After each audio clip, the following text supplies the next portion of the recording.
Desire is the greatest enemy, says Krishna in the 3rd chapter.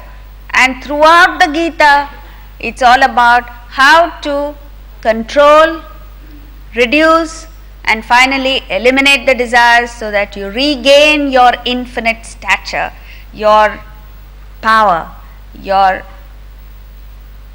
original status in life. And so therefore, what we need to do is, today we are acting, and these actions are entirely backed by desire. The first step to getting there, getting to the state where you are completely free from desire, is simply to rise above the desire. So let's see what happens when you are performing actions backed by desire, which is our present state. And what will happen when we just take that one step beyond the desire. As long as your actions are backed by desire, you cannot enjoy it. Take a look at yourself.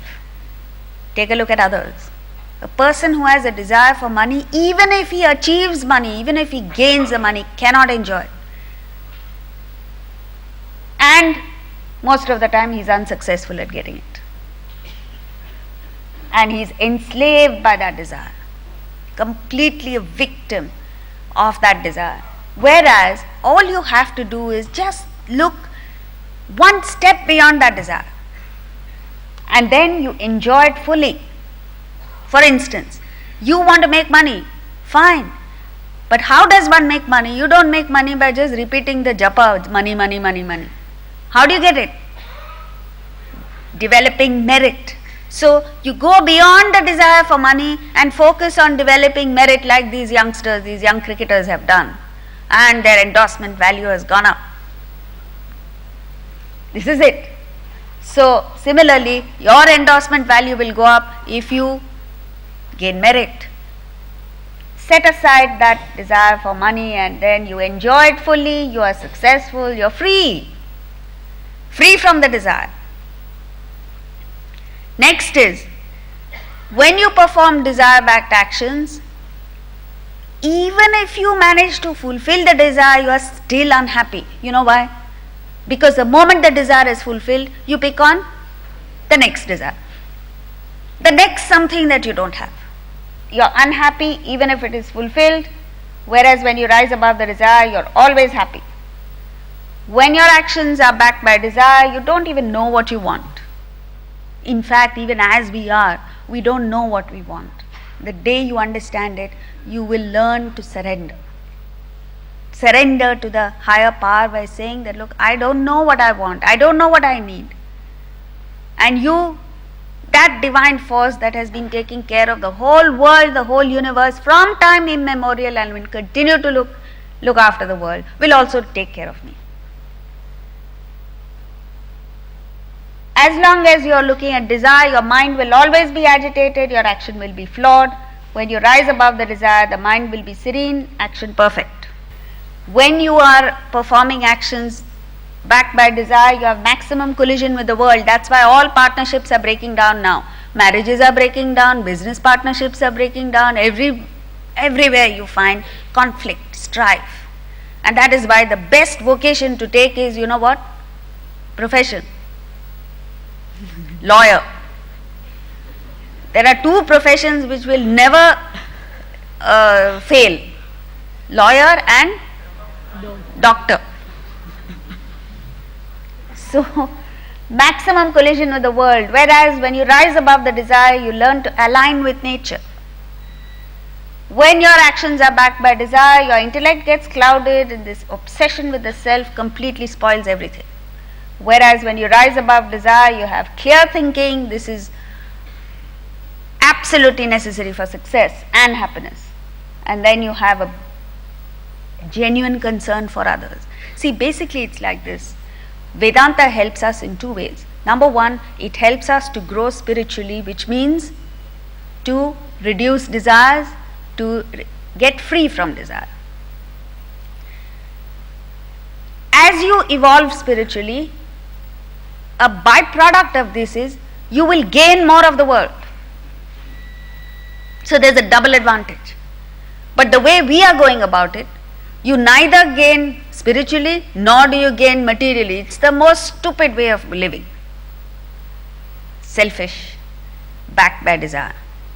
Now, as we've seen earlier, this is the crux of the Gita. The entire 18 chapters are talking about it. In these few minutes, it is not possible to go over everything.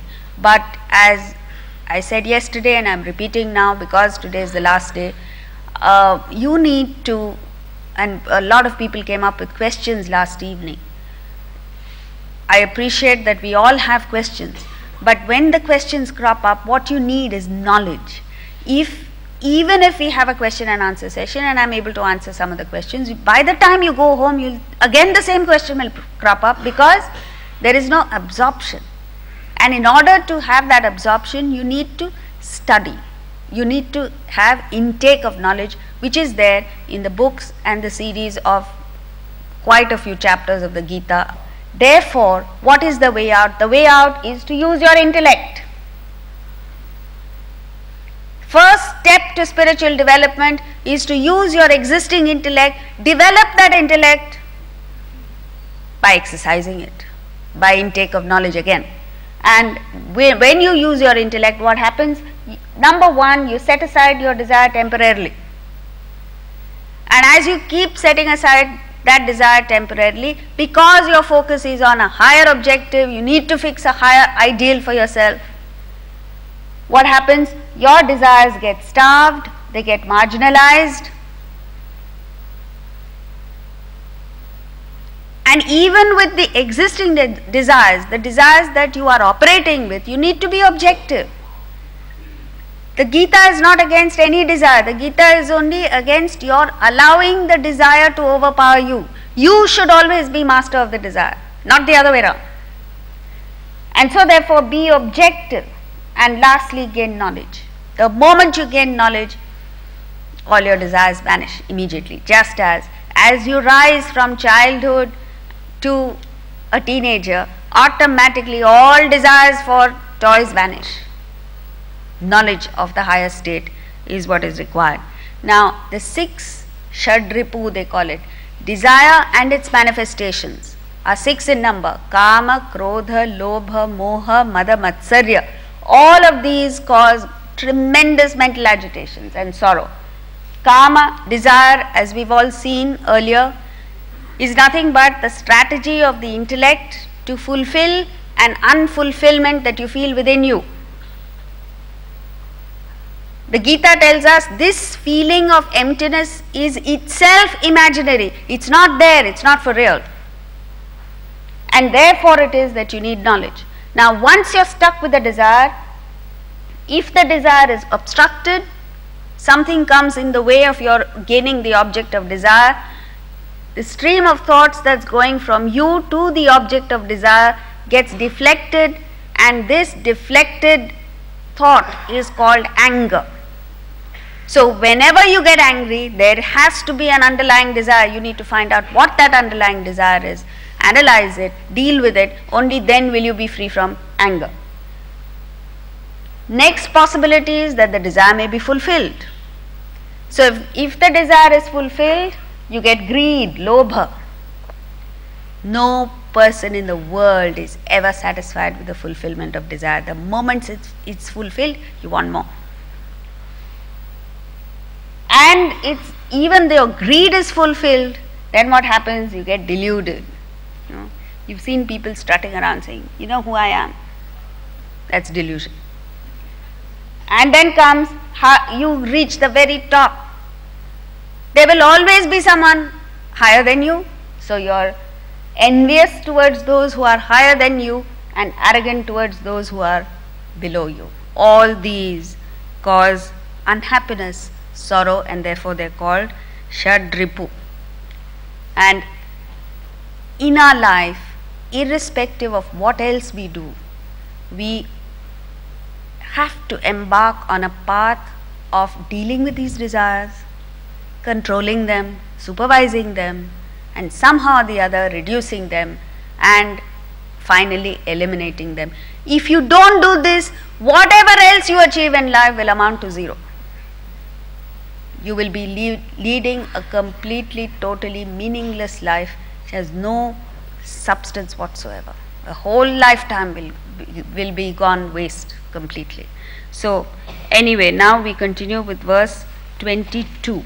ये हि संस्पर्शजा भोगाः दुःखयोनय एव ते आद्यन्तवन्तकौन्तेय न तेषु रमते बुधः.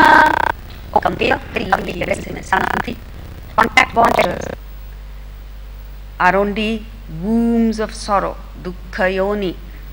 Dukkhayonaya means plural. They have a beginning and an end.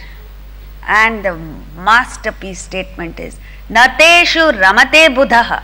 The wise one does not delight in them. Which means the rest of us are. You conclude. So, what he is saying here is, with this verse begins the fifth topic, which deals with prerequisites to meditation, verses 22 to 26. So, the first step in preparing yourself for meditation, everybody wants to know, do you teach meditation? Which mantra should I follow? This, that and the other. But nobody looks at the prerequisites. What is the first step? Contact bond pleasures are wombs of sorrow. That moment you understand that, you are qualified for spiritual life, never mind meditation. Minus that, whatever else you do, you will never get the message.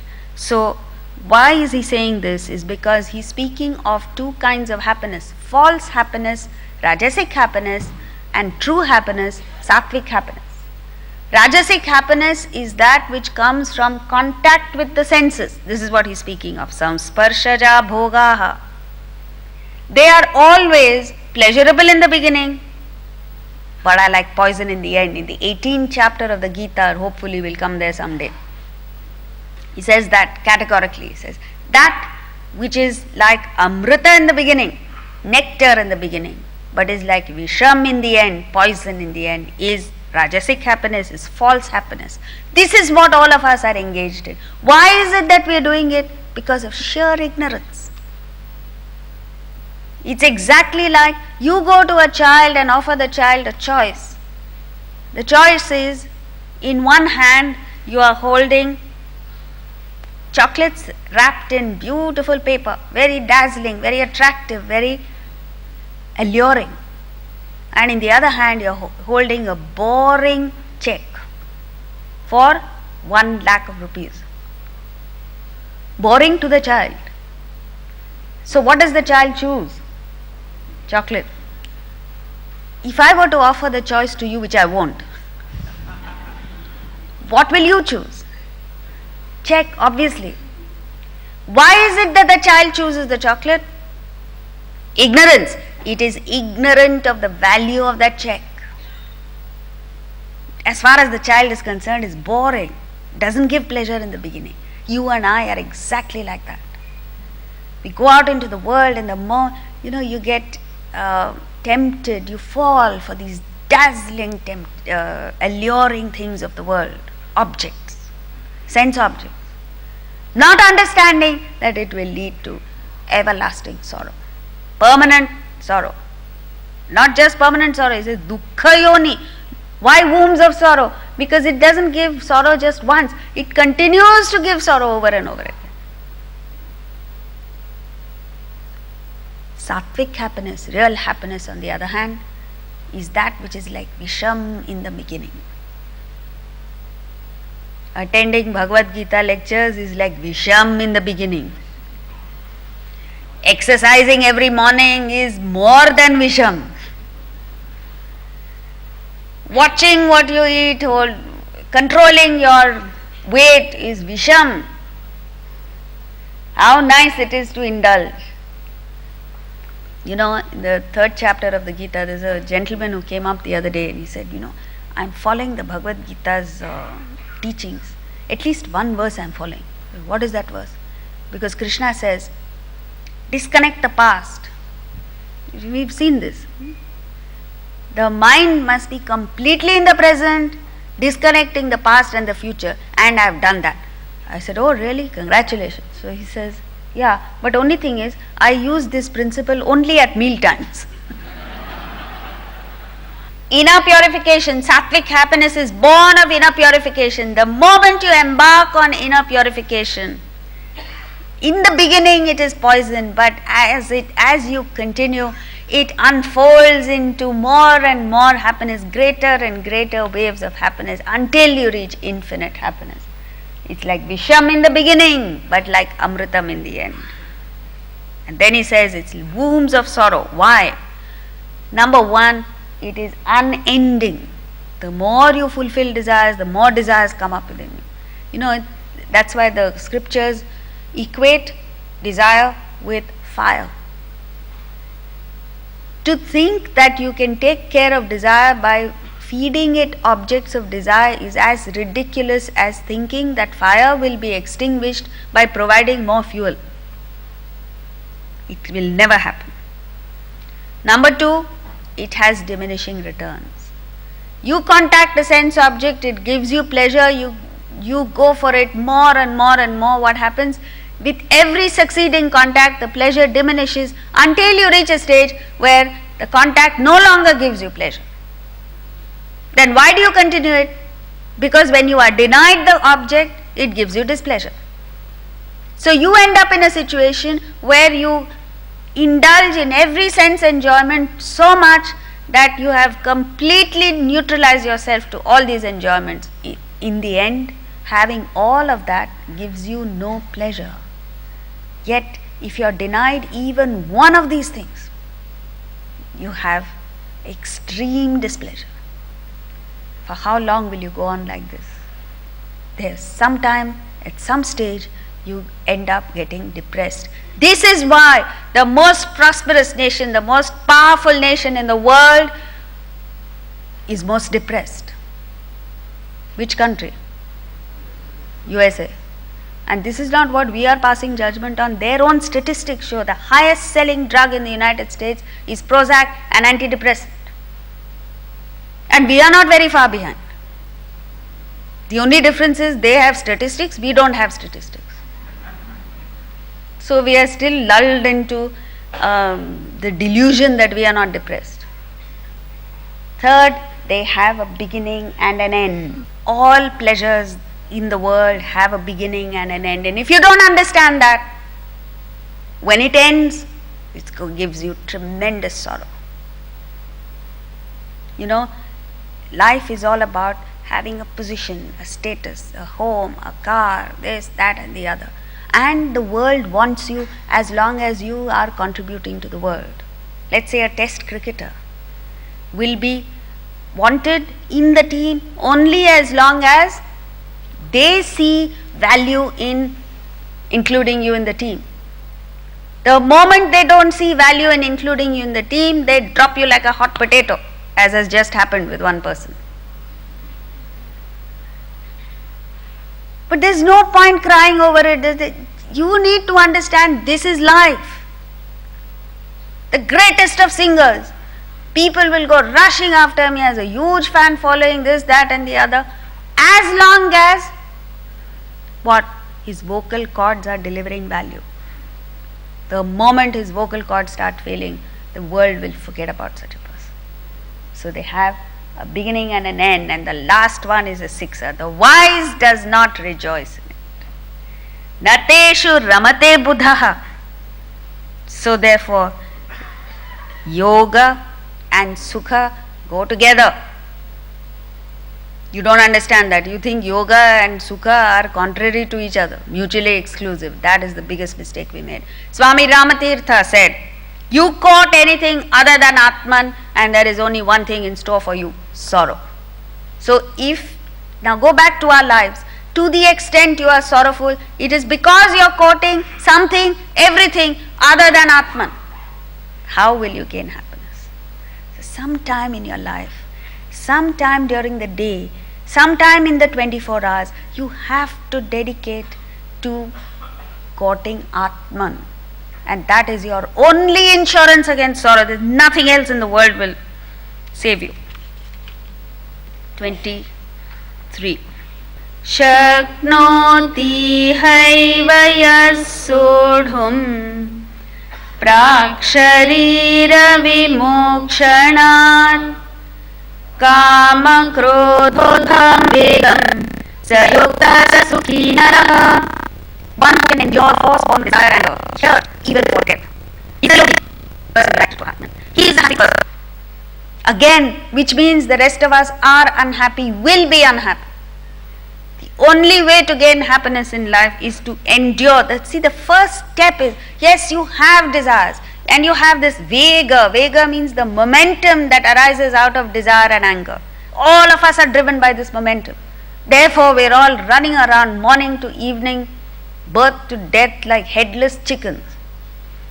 Anybody stops and asks you, where are you going? I don't know where I'm going. Why are you running? I don't know why I'm running. Everybody else is running, so I'm also running. You know, in Bombay, people are so used to running for something or the other. Either they're running for a bus, or they're running for a train, or they're running for their cars, or they're running for something or the other. You stop anyone, I don't have time. And yet, the most successful people in the world are people. The other day I went to the office of a chairman of a huge organization here in Delhi, and he had just come back from out of India, or a business trip outside India. His desk was absolutely clean. Not one paper. And he sat down and spoke to me as if he didn't have anything else to do. Very busy person. You see, the thing is, once you're disciplined, once you know where you're going, once you organize your thoughts and your actions, then you stop running around like a chicken without a head. The rest of us, disorganized, indisciplined people. This is what we are. So, first step is endure this vega. Endure. Sodhum means endure, control, withstand, put up with this vega. How do you do that? You have desire. As long as that desire, however innocuous that desire is, as long as it is unscanned, ungoverned, unsupervised by the intellect, leads to a lot of complications.